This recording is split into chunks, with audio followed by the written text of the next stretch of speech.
नमस्कार, मैं आरती सिंह। आप देख रहे हैं न्यूज 11 भारत। पिछले साल के कोरोना काल में ऑक्सीजन के एक अदद बेड के लिए भटक रहे डॉक्टर गिरधारी राम गोंझू की मौत हो गई थी। पिछले साल 15 अप्रैल को उनकी मृत्यु हुई थी।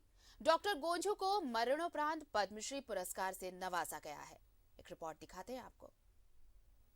हरमू हाउसिंग कॉलोनी के सरस्वती कुंज के इस कमरे में डॉक्टर गिरधारी राम गोंझू की यादें बिखरी पड़ी। उनका प्रिय मानदर और प्रियतमा बांसुरी आज खामोश पड़े। उनकी लिखी दर्जनों किताबें हैं सेल्फ पर गुमसुम। अपने रचयिता की उंगलियों का स्पर्श महसूस करने के लिए आज बेचैन है। डॉक्टर गोंझू को मरणोपरांत इस वर्ष का पद्मश्री पुरस्कार मिला है। उनकी पत्नी का मानना है कि अगर आज वो जिंदा होते तो इस पुरस्कार की खुशी आज कई गुना बढ़ जाती। जीते जी होने से आदमी को अपनी खुशी जो होती है वह अलग होती है। वे ज़्यादा खुश होते, हम लोग भी खुश होते उनके जीते जी अगर यह सम्मान मिलता। मासूमियत और आदिवासी यह तो डॉक्टर गोंझू की पहचान थी। शहर में हजारों लोग उनकी पहचान के थे, मगर पिछले साल अप्रैल के महीने में कोरोना की ऐसी लहर आई कि डॉक्टर गोंझू भी बीमार हुए। हालांकि इनकी रिपोर्ट नेगेटिव थी। तबीयत बिगड़ी तो डॉक्टर गोंझू एक अदद ऑक्सीजन बेड के लिए अस्पताल दर अस्पताल भटकते रहे। आखिरकार वापस घर आ गए। फिर ऑक्सीजन लेवल डाउन हुआ तो रिम्स ले जाया जाने, मगर रास्ते में ही उन्होंने दम तोड़ दिया। कोरोना टेस्ट कराने के बाद हम लोग जब ले गए उनको हॉस्पिटल, तो कहीं पर हॉस्पिटल में जगह नहीं मिला उनको। सब जगह यही जवाब मिला कि जगह नहीं है, सीट नहीं है। डॉक्टर गोंझू ने दर्जनें किताबें लिखी, झारखंडी कला और संस्कृति पर कई पेपर लिखे, कई व्याख्यान भी दिए। सिर्फ कलम ही नहीं चलाया बल्कि चुनाव भी लड़ा है। डॉक्टर रामदयाल मुंडा के चंद सहयोगियों में से एक थे डॉक्टर गिरधारी राम गोंझू।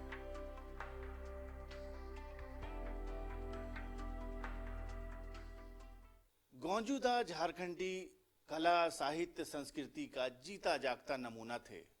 उनसे मुलाकात का मतलब था असली झारखंड से साक्षात्कार। अजीब इत्तेफाक है कि इतना बड़ा कैरिकेचर का आदमी रांची में कोरोना पीरियड में तड़पता रहा। एक अदद अस्पताल में बेड नहीं मिला और जब वो गुजर गया तो उसे देश का प्रतिष्ठित पद्मश्री पुरस्कार मिल रहा है।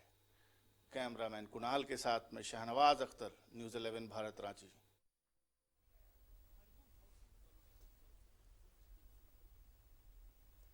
और हमारे साथ इस वक्त सहयोगी शाहनवाज जुड़े हुए हैं। शाहनवाज, ये रिपोर्ट हमने अपने दर्शकों को दिखाई, लेकिन इस रिपोर्ट को देखने के बाद एक कहावत सबके जहन में यही आती होगी, मुझे ऐसा लगता है कि कभी जब जरूरत थी तो पानी तो पिलाया नहीं, लेकिन बाद में अमृत अगर पिलाने गए तो उससे फायदा क्या होगा।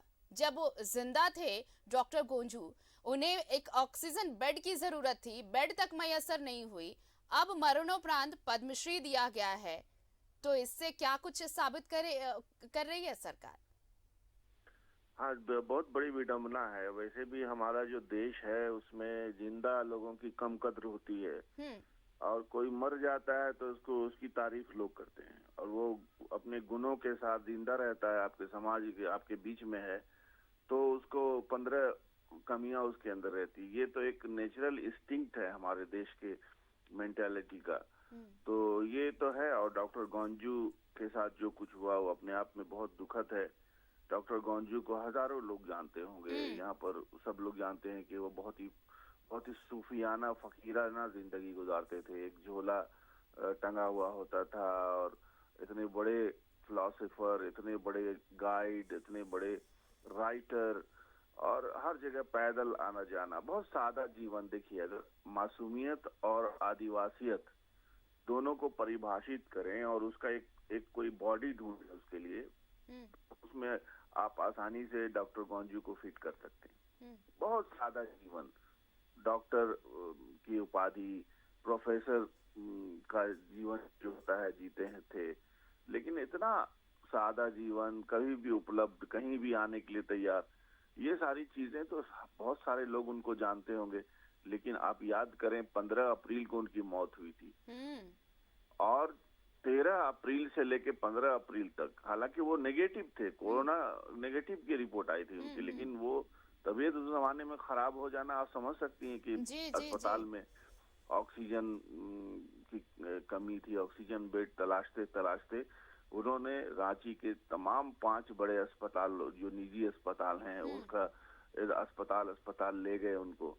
लेकिन अफसोस की बात है, और मुझे भी ये सुनकर के आज अफसोस हो रहा है, मेरी मुलाकात उनसे अक्सर होती थी। 12 फरवरी को मेरी उनसे मुलाकात हुई है, जब मैं बसंत उत्सव पर कोई एक बाइट लेने के लिए उनको मैंने फोन किया। हालांकि तबीयत उनकी खराब चल रही थी, लेकिन उन्होंने बुला लिया और उन्होंने घर पे ही मुझे बुला करके बाइट दिया था। मुझे भी ये पता नहीं चला कि उनको एक अदद बेड की जरूरत है, वरना मैं कोशिश करके उनको एक बेड दिलाता, रिम्स में ही दिलाता, सदर अस्पताल में दिलाता। लेकिन मुझे भी जानकारी तब मिली जब उनके प्राण पखेरु उड़ चुके थे, जब वो हमारे बीच नहीं रहे। और इतने सारे उनके दोस्त हैं, मुकुंद नायक को आप जानती होंगी, जो इतने बड़े कलाकार हैं, पद्मश्री उनको भी मिला हुआ है, उनको बहुत लोग जानते हैं। वो किसी कहीं फोन कर सकते थे, कहीं भी फोन कर सकते थे, स्वास्थ्य मंत्री को फोन कर सकते थे, उनका फोन सभी लोग एंटरटेन करते। लेकिन आप समझे कि लगता है कि उनका भी कोई रिस्पांस कोई रिस्पांस बिल्कुल। और देखिए कल जिस तरह से तस्वीरें सामने आई शाहनवाज, जब ये ऐलान किया गया उसके बाद लोगों का पहुंचना, वहां पर उनकी पत्नी से मिलना, और इसलिए मुझे ये कहावत याद आ गई कि कभी प्यासे को पानी पिलाया नहीं, बाद अमृत पिलाने से क्या फायदा।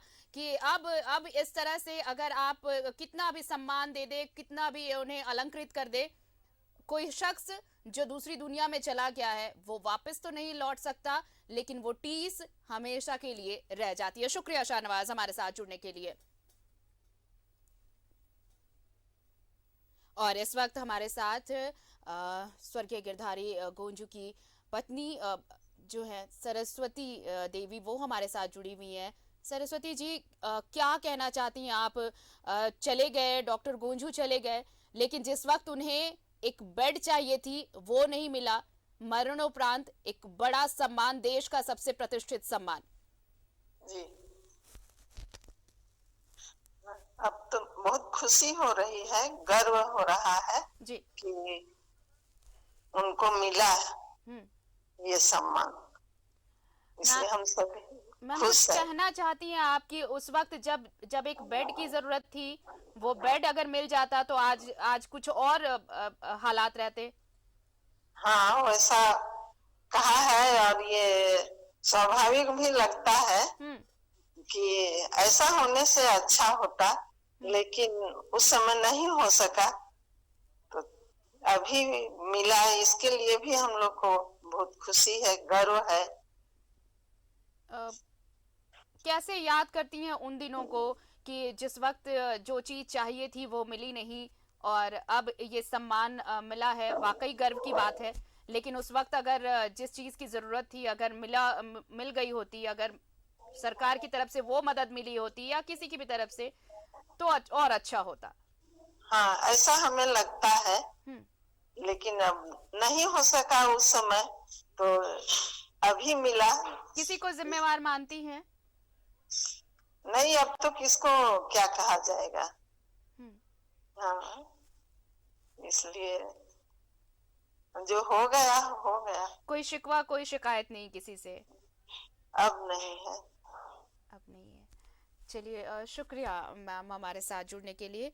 तो ये सरस्वती देवी, डॉक्टर गोंझू की पत्नी, डॉक्टर गिरधारी गोंझू, जो अब हमारे बीच नहीं रहे। पिछले साल कोरोना काल में वो भी कोरोना की गाल में समा गए। हालांकि उनकी रिपोर्ट नेगेटिव आई थी, लेकिन उनकी हालत इतनी ख़राब थी कि वो उन्हें एडमिट कराना था अस्पताल में, लेकिन उन्हें एक बेड तक नहीं मिल पाया था। और इसी बीच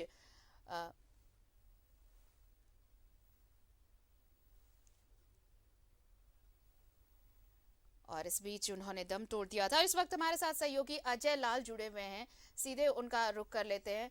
अजय, देखिए कोई नहीं भूल सकता, पिछले साल कोरोना की दूसरी लहर में बहुतों ने अपनों को खोया। उनमें एक डॉक्टर गिरधारी गोंझू भी थे। उस वक्त जब उन्हें एक बेड चाहिए थी, वो बेड नहीं मिल सका, लेकिन मरणोपरांत पद्मश्री जरूर मिला है। हालांकि अभी उनकी पत्नी से बातचीत हो रही थी तो उन्होंने कहा ये गर्व की बात है, और उन्होंने बड़े ही सरल स्वभाव में ये कहा अजय कि कोई शिकवा नहीं, किसी से कोई शिकायत नहीं, जो हो गया सो हो गया। बिल्कुल आरती, गिरधारी गोंझू की पत्नी को सैल्यूट करना चाहिए। कितनी बड़ी घटना के बाद भी उन्होंने कहा कि जो हो गया सो हो गया। जाहिर सी बात है, पिछले साल अप्रैल का तीसरा और चौथा सप्ताह और मई का पहला और दूसरा सप्ताह जिस किसी ने भी देखा, वो एक प्रकार से कह सकते हैं कि मौत हर घर में दस्तक दे रही थी आरती। और भाग्यशाली वो लोग हैं जिन्हें जिंदगी वापस मिल गई, जो जीवित हैं, अन्यथा कई लोगों ने कोरोना की वजह से दम तोड़ा। एक मैसेज देने की कोशिश की है केंद्र की सरकार ने कि यदि आप समाज के प्रति कुछ करते हैं, आपकी प्रतिबद्धता सोसाइटी के प्रति है, आपकी प्रतिबद्धता, आपकी निष्ठा यदि राज्य के प्रति है, तो सम्मान मिलेगा। और पद्मश्री सम्मान अवार्ड जो दिया जाता है वो ऐसे ही लोगों के प्रति समर्पित होता है कि आपकी निष्ठा यदि स्वच्छ है, आपकी निष्ठा यदि राज्य के प्रति है, लोगों के प्रति है, तो आपको सम्मानित करना। इस बात का दुख है कि गिरधारी राम गोंझू अब हमारे बीच नहीं है, और वो रहते और अपने हाथों से यदि वो पुरस्कार को ग्रहण करते तो तमाम झारखंड के 3.5 करोड़ झारखंडियों का सीना गर्व से फूलता।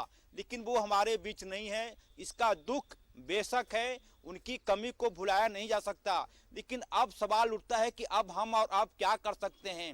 इस वक्त मैं गौसनर कॉलेज में हूँ। ये पूरी तरह से गिरधारी राम गोंझू के जो साहित्य हैं लोगों तक ज्यादा से ज्यादा पहुंचे। उनकी विचारधारा क्या थी, किस प्रकार से वो झारखंड की संस्कृति, झारखंड की सभ्यता को सहेजते हुए झारखंड के विकास की वो बात करते थे। कई बार उनके साहित्य यदि आप पढ़ेंगी तो उन्होंने लिखा है कई जगहों पर कि हम पेड़ को काटे बगैर कैसे विकास करें, जंगल को बचाने के साथ साथ कैसे हम विकास के रास्ते पर झारखंड को ला सकते हैं, इसकी चर्चा उनके साहित्य में मिलेगी। आदिवासियों का कैसे हित होगा, कैसे वो आगे बढ़ेंगे, क्योंकि तमाम लोगों से हम ये उम्मीद नहीं कर सकते कि तमाम आदिवासी भाई बहनें पीएचडी होल्डर हो जाएं। उनका ये मानना था कि यदि कोई आदिवासी 7वां पास भी है, यदि कोई आदिवासी भाई मैट्रिक पास भी है, तो क्या हम उन्हें ऐसे रोजगार से जोड़ सकते हैं कि वो अपने पैरों पर खड़े हो सके। बिल्कुल, जाहिर सी बात है, उनकी जो रचनाएं थी वो लोगों को बताती थी कि आप प्रकृति के नजदीक रहकर भी कैसे विकास की बुलंदियों को छू सकते हैं। जरूरी नहीं कि आप अंधाधुंध पेड़ों की कटाई करें तभी विकास का पैमाना तय होगा। आप प्रकृति का दोहन करें तभी विकास के पथ पर आगे बढ़ सकते हैं। ये चीजें उनके कलम से जो शब्द निकले हैं वो समझने की जरूरत है और उसे आगे की पीढ़ियों तक भी पहुंचाने की जरूरत है। बहुत बहुत शुक्रिया अजय हमारे साथ जुड़ने के लिए। तो इस वक्त हम चर्चा कर रहे थे डॉक्टर